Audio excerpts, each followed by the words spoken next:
Hello बच्चों, let's see this question.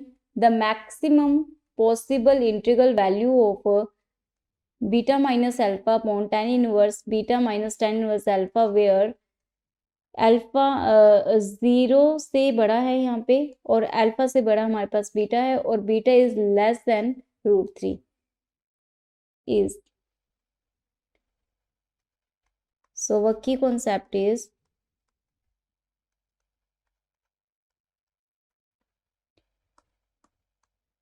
Lagrange mean value theorem.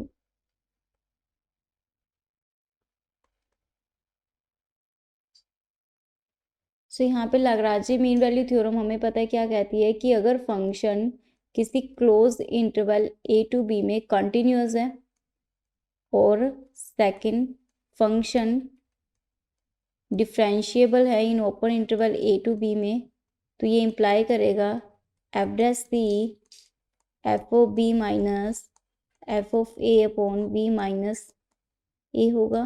c is from a to b. तो यहाँ से हमारे पास में लाग्रांजे थ्योरम के थ्रू हम देख सकते हैं.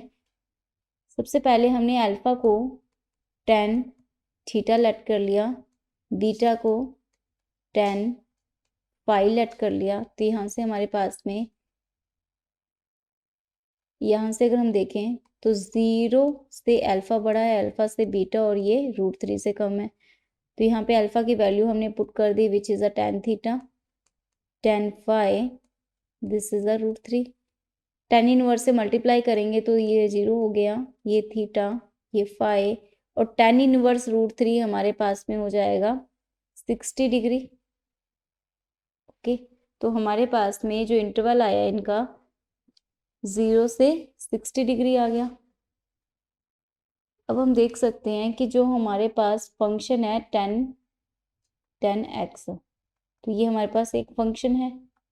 फंक्शन 0 से लेके π/3 के बिटवीन इस इंटरवल के अंदर हमारे पास में कंटिन्यूअस भी है फंक्शन और डिफरेंशिएबल भी है. फंक्शन कंटिन्यूअस भी है हमारे पास में, डिफरेंशिएबल भी है.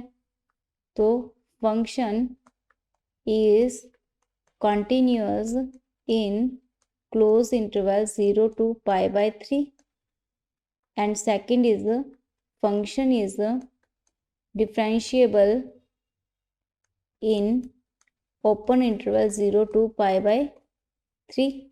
तो यहाँ पे हम कह सकते हैं कि यहाँ पे फंक्शन कंटिन्यूअस भी है और हमारे पास में डिफरेंशिएबल भी है. तो यहाँ से हमारे पास एफ डैश सी जो होगा वो हो जाएगा tan phi minus tan theta upon phi minus theta. क्योंकि अगर इस इंटरवल के अंदर अगर 0 से लेके π/3 के अंदर कंटिन्यूस डिफरेंशिएबल है तो ऑब्वियस है यहाँ पे कुछ थीटा है, यहाँ पे फाई है. उस इंटरवल के अंदर भी कंटिन्यूस और डिफरेंशिएबल होगा. तो बाय लाग्रांजे प्रॉपर्टी हम कह सकते हैं ये वैल्यू इसके इक्वल होगी. और ये वैल्यू हमारे पास में है tan फाई को हम लिख सकते हैं बीटा और tan थीटा को हम लिख सकते हैं अल्फा. और यहाँ पे हमारे पास फाई की वैल्यू हो जाएगी tan inverse beta minus tan inverse alpha. Okay, तो this value is nothing but F dash C, यानी फंक्शन हमारे पास है tan x, इसका डेरिवेटिव करके c पुट कर देंगे sec स्क्वायर c. ओके, तो ये हमारे पास में ये वैल्यू आ जाएगी इसके इक्वल. और हमें इसकी मैक्सिमम वैल्यू चाहिए. अब हमें चाहिए इसकी मैक्सिमम वैल्यू. तो मैक्सिमम वैल्यू के लिए हम देख सकते हैं इस इंटरवल के अंदर 0 से लेके 60 डिग्री के अंदर कोस जो होता है वो डिक्रीज करता है. ओके, कोस डिक्रीज करेगा और सेक क्या होता है उसका इंक्रीज करेगा, उसका रिवर्स हो जाएगा, ये इंक्रीजिंग होगा. तो मैक्सिमम वैल्यू ये π/3 पे लेगा. तो यहाँ से हमारे पास में सेक स्क्वायर π/3 की जो वैल्यू आएगी वो आ जाएगी 2 का स्क्वायर विच इज अ 4. तो our maximum value is our maximum value is 4. सो हमारे पास में जो एक्सप्रेशन गिवन था इस एक्सप्रेशन की मैक्सिमम वैल्यू हो जाएगी 4. Hope you understood it well. Best of luck.